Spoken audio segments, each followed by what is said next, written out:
Dan ini nyata. Muncul pertanyaan, di manakah di BWM, PDM, PCM, dan PRM ini yang Masjid Muhammadiyahnya makmur memakmurkan? Mayoritas yang saya lihat, mayoritas pengurus BWM, PDM, PCM tak ditanya juga bingung. Gimana? Maka salah satu program unggulan dari RPCRPN PP Muhammadiyah sekarang ini adalah bagaimana masjid unggulan itu bisa diinstal dari mulai wilayah, daerah sampai dengan cabang dan provinsi. Maka nanti termasuk raker ini, harapan kita juga nanti bisa keluar suatu keputusan gitu ya, cabang-cabang itu punya masjid unggulan di mana. Tapi yang otentik gitu, sehingga nanti masjid unggulan bisa menjadi anchor, ya, menggerakkan dakwah Muhammadiyah di cabang. Nanti lantai itu demikian, ada masjid unggulan sehingga menjadi pusat dakwah Muhammadiyah. Harapannya. Nah, hal ini mengisyaratkan bahwa banyak pimpinan persyarikatan dan anggota Muhammadiyah yang kurang tepat mengelola dan memperlakukan masjid Muhammadiyah. Maka Pak Dahlan dalam satu kesempatan, ya, karena saya menggantikan Pak Dahlan, harus menyebut Pak Dahlan ini. Pak Dahlan mengatakan bahwa banyak pimpinan dan anggota Muhammadiyah Islam biru yang tidak kerasan atau betah di masjid. Istilahnya tidak kerasan. Tidak kerasan. Kenapa di sana tidak kerasan?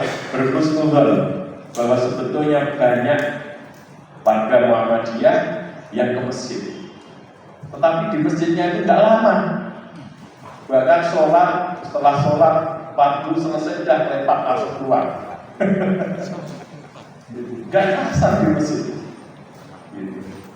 Coba ini kita introspeksi, kita di masjid seperti apa? Monggo Bapak dan Ibu, masjid di mana kita berada, sobat-sobat masjid itu adalah masjid yang Muhammadiyah, ya kita kerasan di situ, kita tunggoni.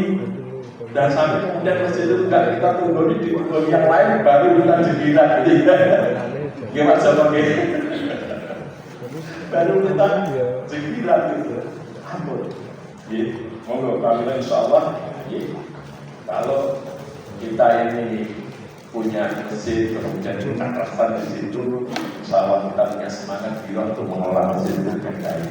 Belum lagi ini aktivis orto juga banyak yang malas masjid. Nah, ini tugas MPK, MPK SDI. Ya. Kadang-kadang yang prihatin juga aktivis-aktivis kita itu dengar azan nggak segera ke masjid, masih asik rapat. Nah kalau itu rapat penting banget dan rapat itu hanya diadakan sebulan sekali gitu ya, yang waktunya kemudian mungkin terbatas, ya monggo sholatnya agak mundur sedikit. Tapi biar rapat kok. Kalau dengar azan nggak segera ke masjid, asik rapat kayak gimana ini? Ya. Nah, jangan sampai ini masjid-masjid kita ini tantangan berbeda. Oleh karena itu, Bapak dan Ibu, ini solidaritas semua ini. Kalau saya menyebutkan penting, monggo nanti kita bersama-sama lihat itu penting. Masjid harus berkembang. Cabang harus berkembang. Masjid makmur memakmurkan. Muhammadiyah sukses dunia, sukses akhirat. Ya ini bukan kita ini. Kalau kita bareng-bareng di rantai itu penting. Sabar harus berkembang. Masjid harus berkembang. Muhammadiyah sukses dunia, sukses akhirat.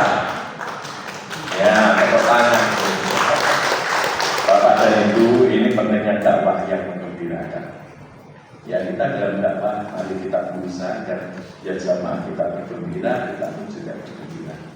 Karena insya Allah ya dari dan aktif pengurus Muhammadiyah itu ya manusia normal ya, manusia normal. Maka ya manusia punya prinsip, pikiran, akal, perasaan, yang afeksi, psikologi, mental, kepribadian, itu punya kebutuhan, keinginan, yang butuh dihargai dan dimanusiakan. Maka misalkan tadi kalau di kita itu misalkan pengajian bareng kalau jagongan, nggak apa-apa jagung. Coba kalau tempat lain, jagungnya dikalahkan Pak. Jagungnya dikalahkan, kita enggak. Ya kita buat yang penting menggembirakan. Ya mengembirakan, kita merasa senang gitu ya, engage-nya kuat gitu ya, sehingga dakwah kita itu bisa semakin gitu. Oleh karena itu, ya kita berdakwah harus dengan penuh rahmat, basyira wa nadhira bil hikmah wa mau'izatil hasanah. Sehingga dakwah amal ma'ruf nahi munkar kita itu ya bisa menghasilkan kegembiraan dan kebahagiaan. Bapak dan Ibu, bagian terakhir yang kami sampaikan, tadi kami singgung sedikit tentang gerakan jamaah, dakwah jamaah. Sebetulnya DJDJ ini Bapak dan Ibu, itu sudah dikonsep sejak muktamar yang ke-37 tahun 68 di Yogyakarta. Kemudian disempurnakan di muktamar ke-38 di Makassar dan baru diputuskan di muktamar ke-39 di Padang. Apa DJDJ? Monggo ini kita catat ke sana. Gerakan jamaah, dakwah jamaah itu adalah usaha persyarikatan Muhammadiyah melalui anggotanya untuk secara serempak, sistematis, teratur dan terencana untuk meningkatkan keaktifan membina lingkungannya ke arah kehidupan yang sejahtera lahir dan batin. Ini DJDJ. Jadi monggo kita bersama-sama mengupayakan secara serempak, sistematis, teratur dan rencana. Untuk apa? Untuk meningkatkan kesejahteraan lahir dan batin dari anggota DJDJ kita. Objek dakwahnya siapa? Bisa kelompok orang atau keluarga yang domisilinya berdekatan atau saling terjalin dalam satu wadah tanpa membedakan suku, golongan, agama, dan status sosial. Ya insya Allah, kalau kita ini bisa sungguh-sungguh menjalankan DJDJ, dakwah kita menang. Tapi ini sebagai konsep sudah lama, memang implementasinya masih butuh perjuangan. Moga-moga ikhtiar kita ini bisa kita manfaatkan, bisa kita maksimalkan. Sebagai penutup Bapak dan Ibu, cabang Ranting dan Masjid Muhammadiyah sekali lagi merupakan ujung tombak dakwah Muhammadiyah. Maka mari cabang Ranting dan Masjid kita ini kita majukan. DJDJ dapat menjadi pilar utama dalam memajukan cabang Ranting dan Masjid Muhammadiyah. Mari istiqomah berjamaah, ya, perencanaan terorganisir untuk memajukan dakwah kita di cabang Ranting dan Masjid Muhammadiyah. Demikian yang bisa kami sampaikan Bapak dan Ibu. Ini PDN Kota Solo. Ya. Kalau ada yang belum kenal, ya. Kemudian ini pimpinan RTC RPM PDN Muhammadiyah. Nah ini beberapa saya sampaikan gambar rantingnya. Ranting Longkian ini luar biasa. Desanya kecil, tapi ranting Muhammadiyah yang hidup luar biasa. Kemudian ada ranting Gunung Pring. Ini luar biasa. Ranting Gunung Pring itu menyerahkan mobil 18 kepada orang-orang yang memberikan layanan bagi SD Muhammadiyah di Gunung Pring. Kantornya juga megah, gitu ya. Ini luar biasa. Kemudian ini Masjid At-Taqwa Jawa Tengah sudah menjadi masjid unggulan PDN. Ya, Masjid Al-Falah. Masjid Al-Falah ini sebenarnya kita susah mau mengklaim sebagai masjid Muhammadiyah. Kali masjidnya Pemda Pak. Masjidnya Pemda. Ini kan di Palang Masjid Muhammadiyah mesti nggak boleh. Tapi ini digerakkan oleh aktivis-aktivis Muhammadiyah. Coba kita punya Masjid Muhammadiyah, kalau aktivis-aktivis kita bisa menghidupkan masjid-masjid kita, sungguh luar biasa. Demikian yang bisa kami sampaikan.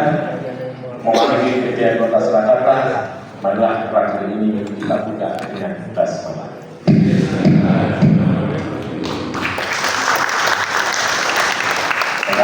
Bapak dan Ibu, terima kasih atas perhatiannya. Sebelum rawuh Pak Joko, harusnya yang wakili Pak Joko ini kalau Pak Joko rawuh. Nasrul minallah wa basyiril mu'minin. Assalamualaikum warahmatullahi wabarakatuh.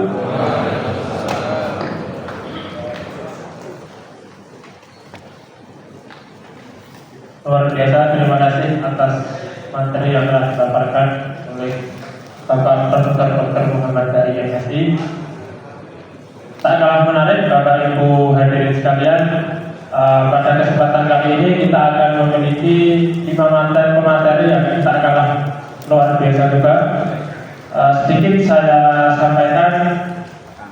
Materi yang pertama akan disampaikan oleh Bapak Ferdi Alfianto, PSAG MPDI, dengan materi kriteria masjid hidup dan unggul. Lalu materi yang kedua akan disampaikan oleh Bapak Ahmad Sukidi, SPDI MPDI, dengan materi menangguhkan marwah masjid Musola Muhammadiyah dalam gerakan jamaah dakwah jamaah. Materi yang ketiga akan disampaikan oleh Bapak Dwi Jatmiko, SPDI MPDI, dengan materi rekrut kader Muhammadiyah berbasis jamaah masjid musola sebagai solusi gerakan jamaah dakwah jamaah. Materi yang keempat disampaikan oleh Bapak Ainal Fatah SPSI dengan materi manajemen keuangan masjid dan pendirian KL serta gerai. Dan materi yang terakhir akan disampaikan oleh Bapak Salahuddin Uzaidin SSOS MM dengan materi membangun kesadaran bermedia di Persyarikatan Muhammadiyah. Dengan moderator kita Bapak Dr. Muhammad Gunawan Setiadi SSI MSI. Tanpa berpanjang lebar memasuki acara ini, mari kita sambut pemateri kita kepada moderator Bapak Muhammad Gunawan Setiadi SSI MSI. Kami persilakan untuk memandu acara.